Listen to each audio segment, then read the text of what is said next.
To complete your single application form, SAF form online, please head to the ruralpayments.org website.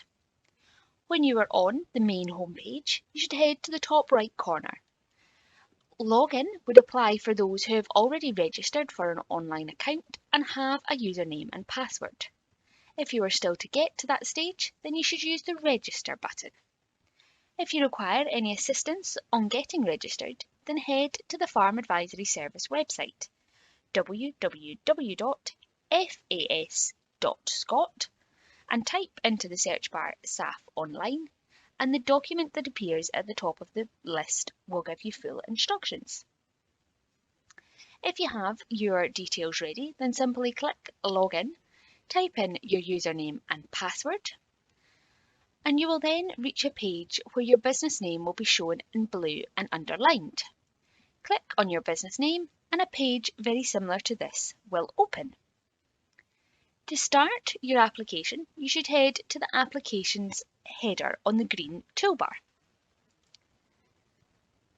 And on this page, you should look along the top for the Start a New Application list and select Single Application Form before moving to the right of the screen and clicking Start. The first page of the form is handy information on what you need to complete your form and what deadlines you must work to. Once you are happy that you have everything you need, you can click Continue to move to the first page of the form. If you later realise that you don't have all the necessary information, you can save the data you have entered so far and return to the form at a later date. The first page of the form is called Scheme Selections, and you must select all relevant schemes that you wish to apply for. For most people, this will be at least the basic payment scheme, and you should tick the box beside the statement, and some supporting questions will then appear, such as do you have any land that is registered as organic, and do you have any land parcels that contain permanent grassland and/or open woodland? If you answer yes to the latter questions, some further questions will appear regarding your intentions to apply inorganic, bagged nitrogen fertiliser or lime. Should you answer yes to either of these questions, you will notice a statement appears in the form explaining that you would be required to mark these intentions on a nutrient and lime plan. For some businesses, there may be a need to claim Young Farmer Payment or LFAS, and again, you should tick the tick boxes accordingly. Please note that if you wish to claim the Young Farmer Payment, the head of the holding must already be captured on the business details page within your Rural Payments portal so that that information pulls through to the SAF application form. For those with contracts or continuing commitments, the form will usually be pre-populated with these contracts and relevant contract numbers, but if not and you're required to make a claim, tick the relevant schemes using the tick boxes.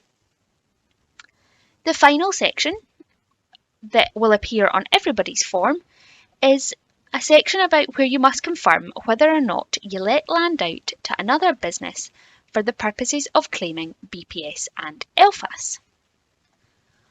For those who declared seasonal land on their last application, a section will appear at the bottom of this page to ask you to confirm if you would like the details of the seasonal land which you supplied last year to be included on this year's application. So if you answered yes here, then the form will automatically pre-populate with those seasonal land details.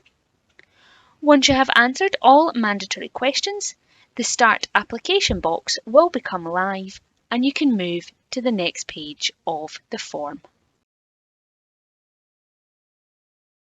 The next page is a list of the entitlements that your business holds, split per region.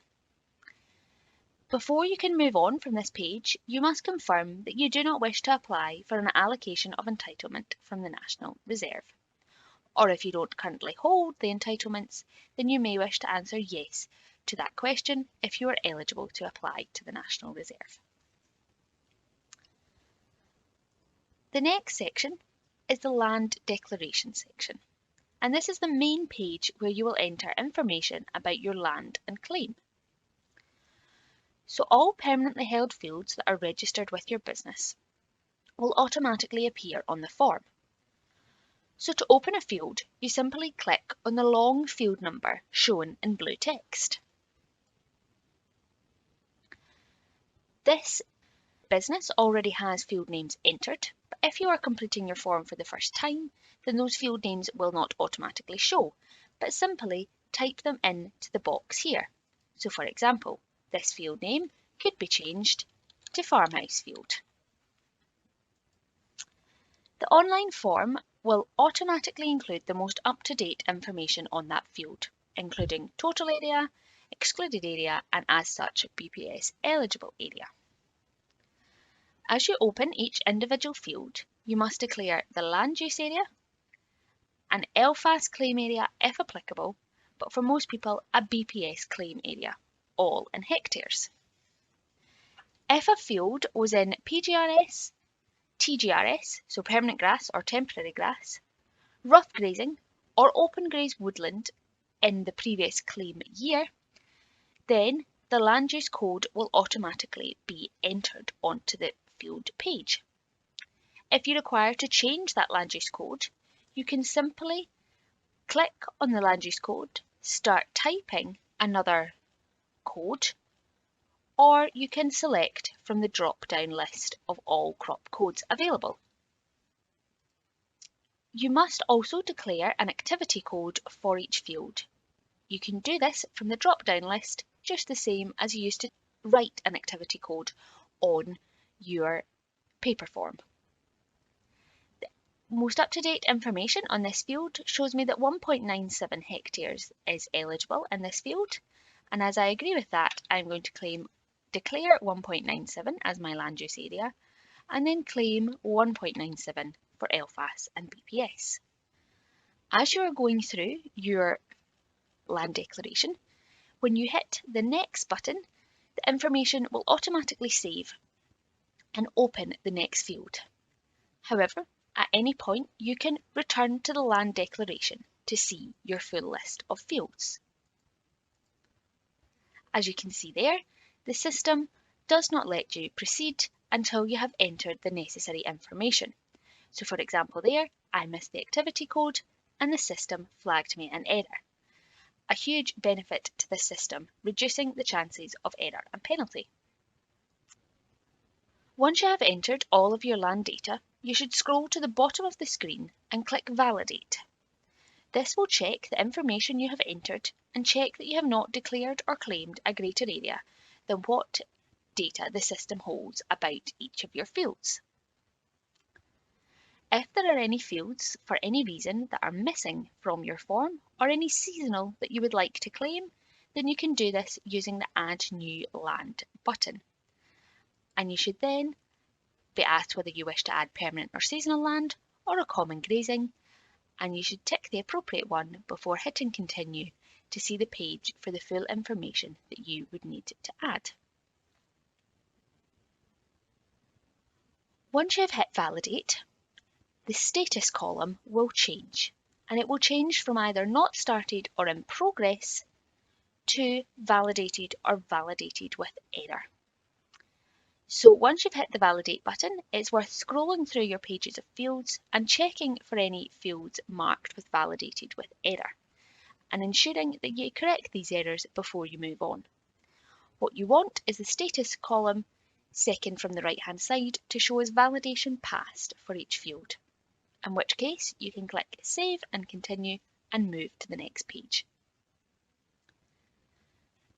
The greening tab is the next page, but it does not require any data input, but is instead a check that your greening requirements have been met or confirmation that you are exempt from greening. If you have a greening requirement, you must enter that on each individual field within your land declaration. And you can do that by, again, when you have the field open and you have declared your main land use area, you can simply click Show beside the Ecological Focus Area heading, add another practice using the blue button, and select the option from the drop-down list and enter the claim units. Thereafter, once that information is entered, you can quite simply hit Next, and again that information will be saved.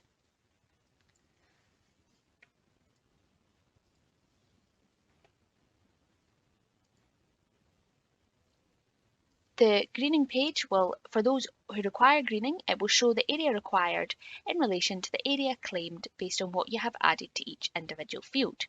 So this can be a good double check that you have met your requirements. However, for those who are exempt, it will simply show in the green text below that the information provided indicates that you are exempt. For those with livestock, the next page allows you to enter all of your livestock data. So if you do not have livestock, simply click the first option on the list and move on. For those with livestock, you must select all the categories which apply and then enter numbers for the relevant stock classes that appear. There are two columns on the table.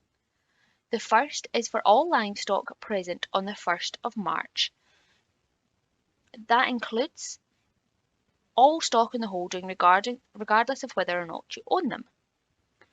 While the second column applies to those who wish to claim LFAS and is the number present on the LFA land on the 1st of March that the business has economic responsibility for.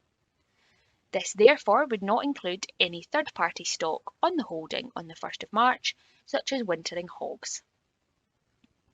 If you get to this page and are not in a position to enter your stock numbers, you can simply use the right-hand panel to navigate to the next section and come back and enter your stock numbers at a later date.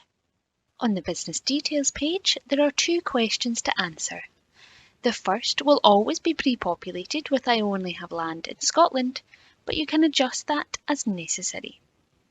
While the second question is regarding whether you are submitting your SAF as a non-trading person. Most agricultural businesses in Scotland are a trading business. The only examples of non-trading businesses that are likely to apply are village hall committees or other non-profit community groups. For most people, however, your business would be classed as a trading business and you would therefore be looking to answer no to this question. Once you have answered all the questions, you can then hit Save and Continue and move on to the next section. If there are no documents required for your application, then the menu will simply show No Evidence Requirement at the top of the page. The penultimate section is the validation errors. This page will show a number of errors until you have completed all sections. For example, completed all the fields in the land declaration and also answered the question or entered livestock numbers. If there are any remaining errors at the end of your form, this page will indicate which section they appear in, allowing you to edit them before submitting your form. Once you have cleared all errors on your form, you will be able to move through to the summary page. Here you can check the total land use area claimed for BPS and LFAS if applicable. You will also be able to print a full copy of your application to allow you to either double check it before submitting the form or just for your future reference.